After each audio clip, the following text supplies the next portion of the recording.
चुटकी एक गरीब माँ बाप की बेटी थी। किसी तरह उसके माँ बाप ने उसकी शादी जंगल में रहने वाले गोलू नाम के आलू से कर दी। कुछ दिनों बाद चुटकी के ससुराल वाले उससे दहेज की डिमांड करने लगे। देख चुटकी, अब तू जाकर अपने मायके से कुछ पैसे लेकर आ ताकि मेरा बेटा कोई अच्छा बिजनेस कर सके। माँ जी, मेरे माँ बाप तो बहुत गरीब हैं। कहाँ से वो पैसे देंगे? मैं कुछ नहीं जानती। अगर तुझे इस घर में रहना है तो तू जाकर अपने मायके से पैसे लेकर आ। ठीक है माँ जी, मैं जा रही हूँ, लेकिन मुझे नहीं लगता कि मेरे माँ बाप आपकी डिमांड को पूरा कर सकेंगे। अगर तू पैसे लेकर नहीं आएगी तो तू वहीं रह जाना, यहाँ आने की कोशिश भी मत करना। मेरा बेटा जवान है, मैं उसकी दूसरी शादी कर दूंगी। मजबूरी में चुटकी बहू अपने मायके जाती है, लेकिन अपने माँ बाप की हालत देखकर वो उनसे कुछ नहीं कहती। एक दिन चुटकी को उल्टी होने लगती है। क्या हुआ बेटा, तुझे उल्टियाँ क्यों हो रही है? बेटा, मुझे ऐसा लग रहा है जैसे तू माँ बनने वाली है। ये सुनकर चुटकी परेशान हो जाती है और अगले ही दिन अपने ससुराल जाती है। आ बहू आ, ये ले मिठाई खा। तेरी माँ ने पैसे दिए हैं ना? मैं कल ही गोलू का नया बिजनेस स्टार्ट करवा दूंगी। माँ जी, मेरे माँ बाप ने मुझे कोई पैसे नहीं दिए हैं। उनकी हालत देखकर तुम उनसे पैसों की बात ही नहीं कर पाई। तू यहाँ क्या खड़ी है? चल निकल मेरे घर से। अब मैं अपने बेटे की दूसरी शादी किसी पैसे वाली आलू फैमिली के घर में करूँगी।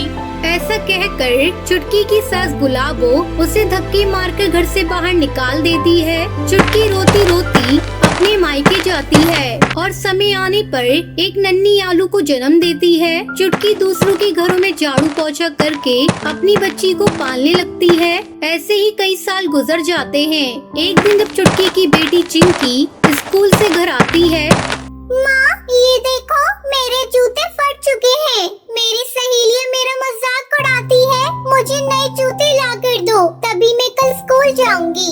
ठीक है बेटा, मैं ला दूंगी, लेकिन 1-2 दिन रुक जा। जैसे ही मुझे महीने के पैसे मिलेंगे, मैं तुझे खरीद कर ला दूंगी। ठीक है माँ, मैं 2 दिनों तक इंतजार कर लूंगी। अगर तुमने मेरे नए जूते नहीं लाई तो मैं फिर स्कूल नहीं जाऊंगी। 2 दिनों बाद जब चुटकी चिंकी के लिए जूते खरीद कर लाती है, चिंकी उसे देखकर बहुत खुश हो जाती है। इसी तरह समय बीतने लगता है। चिंकी अब बड़ी हो जाती है। चुटकी को चिंकी की शादी की चिंता सताने लगती है। अब चिंकी शादी के लायक हो गई है। मुझे कोई अच्छा आलू देखकर उसकी शादी कर देनी होगी। ऐसे में एक दिन चिंकी अपनी माँ के पास आकर उसे बताती है। माँ, मैं नदी पार जंगल में काम करने वाले कालू से प्यार करती हूँ। तुम कहो तो मैं उसे लाकर तुमसे मिलवा दूँ? ठीक है बेटा, तुम्हारी जैसी मर्जी। अगर तू सालू के साथ खुश है तो मैं भी खुश हूँ। चिंकी उस आलू को चुटकी से मिलवाती है। जल्दी उन दोनों की शादी की तारीख पक्की हो जाती है। एक दिन चिंकी जब अपने बॉयफ्रेंड घसीटा राम के साथ घूम रही थी, तभी उसकी कार का एक्सीडेंट हो जाता है और इस हादसे में चिंकी की आंखों की रोशनी चली जाती है। तब चुटकी डॉक्टर से कहती है, डॉक्टर, आप मेरी आंखें मेरी बेटी को लगा दीजिए। मैंने तो बहुत दुनिया देख ली, लेकिन मैं अपनी बेटी को अंधा होता हुआ नहीं देख सकती। चुटकी अपनी दोनों आंखें अपनी बेटी को दे देती है। कुछ दिनों बाद जब चिंकी ठीक हो जाती है। माँ, तुमने मेरे लिए अपनी आंखों का बलिदान दे दिया। अब मैं तुम्हें अकेला रहने नहीं दूंगी। तुम्हें मैं अपने साथ अपने घर ले जाऊंगी। चिंकी की शादी पूरे रीति रिवाज से हो जाती है और वो अपनी माँ को अपने ससुराल ले जाती है। फिर सभी खुशी खुशी रहने लगते हैं। बहुत समय पहले रामपुर गांव में चुटकी अपनी माँ भोली और अपने पिता भोला आलू के साथ रहती थी। चुटकी आलू के माता पिता उससे बहुत प्यार करते थे। एक दिन भोली बीमार पड़ जाती है और उसे अपनी बेटी की चिंता सताने लगती है। ऐसे में एक दिन भोली खिड़की पर बैठी धूप सेक रही थी। तभी वो देखती है कि पड़ोस में रहने वाली लाल मिर्च की सौतेली माँ उसे धक्के देकर घर से बाहर निकाल देती है। ये सब देखकर भोली बहुत डर जाती है और वो सोचने लगती है, अगर मैं मर गई तो मेरी बेटी का क्या होगा? अगर भोला आलू ने दूसरी शादी कर ली तो सौतेली माँ मेरी बेटी को इसी तरह घर से बाहर निकाल देगी। जब शाम को भोला आलू घर लौटता है तो उससे कहती है, सुनो जी, अगर मैं मर गई तो तुम दूसरी शादी मत करना, वरना सौतेली माँ मेरी बेटी पर बहुत अत्याचार करेगी। ये सुनकर भोला आलू से समझाते हुए कहता है, भोली, मरे तुम्हारे दुश्मन, तुम ये कैसी बातें कर रही हो? तुम्हें कुछ नहीं होगा, तुम जल्दी ठीक हो जाओगी। नहीं, तुम्हें आज मुझसे ये वादा करना ही होगा कि मेरे मरने के बाद तुम कभी दूसरी शादी नहीं करोगे। भोली, मैं तुमसे वादा करता हूँ कि मैं कोई दूसरी शादी नहीं करूँगा। कुछ दिन इसी तरह बीत जाते हैं। भोली की हालत दिन पर दिन बिगड़ती जा रही थी और एक दिन वो मर जाती है। चुटकी अपनी माँ से लिपट कर रोने लगती है। उठो ना माँ, तुम उठ क्यों नहीं रही हो? माँ कुछ तो बोलो, अपनी बेटी को इस तरह छोड़कर कहाँ चली गई माँ? अपनी बेटी को रोता देखकर भोला आलू से चुप कर आता है। बेटी, तेरी माँ बहुत अच्छी थी, इसलिए भगवान ने उसे अपने पास बुला लिया।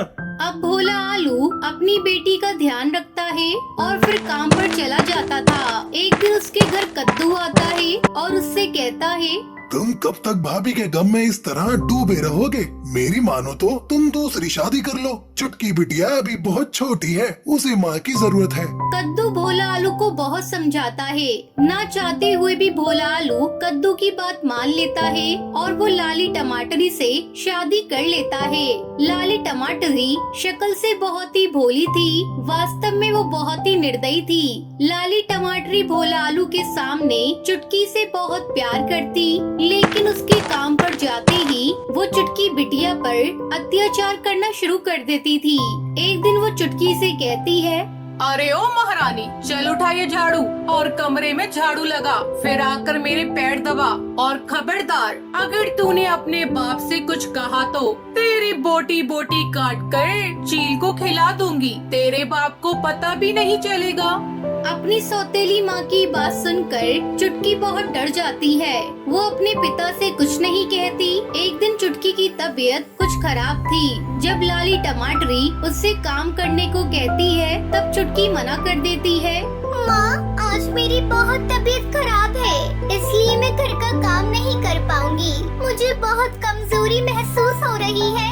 चुटकी की ये बातें सुनकर लाली गुस्से से लाल हो जाती है और उसे पीटने लगती है और उसे घर से बाहर धक्का देकर निकाल देती है। उसी समय भोला आलू किसी काम से वापस अपने घर आ रहा था। जब वो लाली टमाटरी की हरकत देखता है तो गुस्से से आग बबूला हो जाता है और वो लाली टमाटरी से कहता है, लाली टमाटरी, मैंने अपनी बेटी के लिए तुमसे शादी की थी। तुम तो मेरी बेटी के साथ बहुत बुरा बर्ताव करती हो। तुम अभी और इसी वक्त मेरे घर से बाहर निकल जाओ।